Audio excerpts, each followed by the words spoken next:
Jelang lebaran kayak gini tuh biasanya marak tuh ya penukaran uang receh gitu. Biasanya ada di jalan-jalan gitu ya, kita nukar sekian, dapatnya sekian gitu, dapatnya lebih dikit.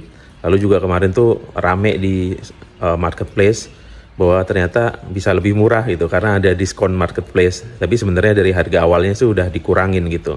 Nah, banyak nih yang belum tahu bahwa praktek ini tuh termasuk riba, teman-teman. Karena itu dia hukumnya haram gitu. Misalkan kita nuker yang 100.000 dengan recehan yang senilai 100.000, itu kita nukernya dengan 110.000 biasanya.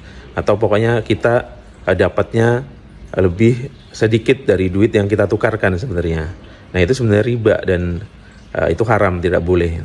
Kenapanya? Nah, kita dengarkan Ustadz Adi Warman Karim yang pakar ekonomi syariah berikut ini. Kalau ada pertukaran barang sejenis, maka dia harus memenuhi 3 kriteria. Ini ilmunya ini.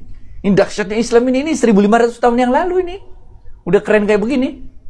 Kalau ada pertukaran barang yang sejenis, yang secara kasat mata tidak bisa dibedakan, maka dia harus memenuhi 3 kriteria. Yang pertama, sawa'an bisawain. Artinya harus the same quantity. Yang kedua, mislan bimislin. Semisal. Kalau bahasa Indonesia itu semisal, mislan, semisal, misal. The same quality. Dan yang ketiga, yadan biadin. Cash and carry. Tunai. Oleh karena itu, dulu itu kita sering temuin di sepanjang jalan Pondok Indah, di Lebak Bulus, di mana-mana terminal. Menjelang lebaran, orang nukerin duit receh. Benar ya? 1 juta uang receh dijual. Orang suruh beli 1 juta, tapi isinya cuma 900.000. Ini termasuk riba. Ngerti gak? Dulu waktu saya masih sekolah di Bulungan, saya jalan kaki ke Blok M, rumah saya di sini di Menteng, bener gak? Naik mobil, naik bis, dulu namanya PPD nomor 14, bener gak? Masih ingat tuh. Itu sering juga orang di terminal yang nukerin uang receh, uang koin untuk kembalian naik bis, ngerti gak? Itu gitu juga ilmunya, 10.000 ditukar sama 9.000. Ini riba. Riba jenis yang kedua, bukan karena pinjam meminjam uang, tapi karena pertukaran barang yang sejenis yang tidak memenuhi 3 kriteria tadi, yaitu sawa'an bisawain, mislan bimislin, yadan biadin. Ngerti gak? Itu sebabnya bagaimana cara berantasnya. Berantasnya kita nggak usah demo, nggak usah marah-marah, bener gak? Nggak usah ngomelin si kondektur bis, nggak usah nanggepin orang yang jualin jualin uang receh di pinggir jalan Pondok Indah, di Lebak Bulus, nggak usah. Caranya ngomong sama BI. Kita bilang, Bank Indonesia, menurut undang-undang Anda punya tugas. Tugasnya apa? Tugasnya salah satunya adalah mendistribusikan, menjamin sistem pembayaran, distribusin uang. Jadi tiap ada acara kayak lebaran gitu, itu Bank Indonesia harus siapin uang receh. Nah, Bank Indonesia kan dia bisa nyuruh bank-bank yang lain, bener gak? Dia tinggal nunjuk-nunjuk kayak bank Mandiri, kayak bank apa gitu, bener gak? Sehingga akhirnya kita lihat di tahun-tahun terakhir ini di banyak tempat, walaupun belum hilang sama sekali, tapi telah berkurang dengan signifikan karena Bank Indonesia mendorong bank-bank tersebut untuk melakukan penukaran uang kecil. Yang buat bank-bank tersebut nggak ada untungnya itu. Untungnya apa? 100 ditukar 100, capek mah iya, bener gak? Diomelin mah iya, segala macam. Tapi nggak apa-apa, part of your job lah, bener gak? Part of your job lah. Undang-undang mengatakan demikian, lu kerjain lah, jangan cuma mau enaknya doang, bener gak? Kira-kira gitu, bener gak? Ini bab 2. Oke, 10 menit lagi nih. 10 menit, oke? Sebelum masuk itu, kalau rupiah ditukar sama dolar, jadi dibilang, Pak Adi, Rasulullah SAW mengatakan tidak boleh barang itu ditukar, harus sama. Saya punya ini uang 10.000, saya mau tukar sama Pak Adi $10.000. Kita harus ittiba Rasul. Rasul ini dalilnya jelas. Tidak boleh pertukaran yang berbeda. Maka kita tukar 10.000 rupiah dengan 10.000 dolar. Bener apa enggak? Ini mau enggak? Mau enggak? Mau enggak?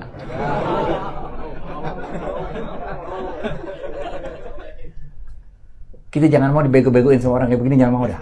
Bener. Keliru. Karena dolar dan rupiah tidak memiliki kualitas yang sama. Ngerti gak? Ngerti gak? Ngerti gak? Ngerti gak? Kan tadi syaratnya adalah sawaan bisawain, mislan bimislin, yadan biyadin. Lah kalau dolar itu ke rupiah, dolar itu kualitasnya tidak sama dengan rupiah. Dari mana cara ngukurnya? Daya belinya. $1 daya belinya tidak sama dengan daya beli Rp1. Oleh karena itu hilanglah salah satunya. Benar gak? Karena hilanglah salah satunya, kualitinya not the same, maka kuantitinya juga tidak harus the same. Ngerti gak? Ngerti gak? Ngerti gak? Ngerti gak? Ngerti gak? Masih nyambung gak? Masih nyambung gak? Kualitasnya nggak sama dolar sama rupiah. Karena kualitas nggak sama, maka kuantitas tidak perlu sama. Yang harus sama apa? Cash and carry-nya. Ngerti gak? Ngerti gak? Ngerti gak? Ngerti gak? Udah nyambung belum? Emang susah nih, emang susah. Ini kalau di Win mah 1 semester di pelajaran ya, bener ya? Ini kita pack menjadi 20 menit, bener ya? Preview. Jadi kalau ente tukar uang antara dolar dan rupiah, dia harus dilakukan cash and carry. Ini dolarku, mana rupiahmu, gitu.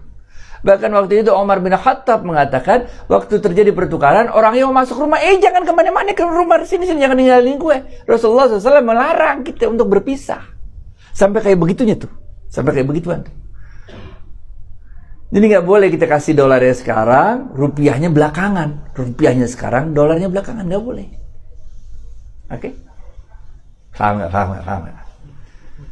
Dalam perkembangan zaman, ini sekalian yang susah dikit ya. Dalam perkembangan zaman, bisa jadi kita tukar uangnya, rupiahnya ada di Jakarta, dolarnya ada di Amerika. Sehingga sulit bagi kita untuk melakukan begitu saja.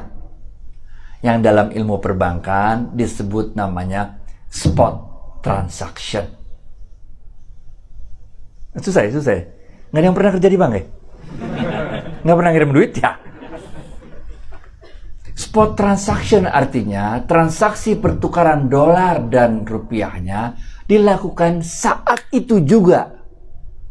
Jadi terpenuhilah ilmu cash and carry-nya. Tapi secara teknis settlement-nya itu makan waktu 2 hari. Itu yang namanya spot transaction. Fatwa dari Dewan Syariah Nasional MUI mengatakan transaksi spot halal. Ngerti gak? Ngerti gak? Karena it's just a technical proses, benar gak? Tapi harganya apa segala udah selesai saat itu. Udah selesai saat itu. Cuman delivery-nya makan waktu 2 hari. Ini namanya spot transaction. Fatwa Dewan Syariah Nasional MUI mengatakan spot transaction halal. Paham ya?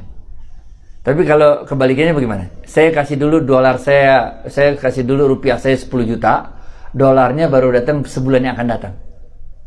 Halal apa haram? Haram. Kenapa haram? Penjelasan dalilnya karena tidak cash and carry, karena enggak yadan biyadin. Penjelasan ekonominya?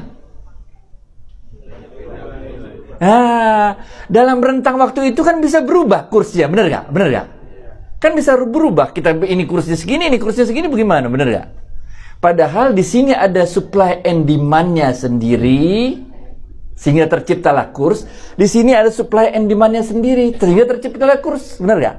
Nah itu nggak bisa di cross begitu kan, nggak bisa, ngerti gak? Ngerti gak?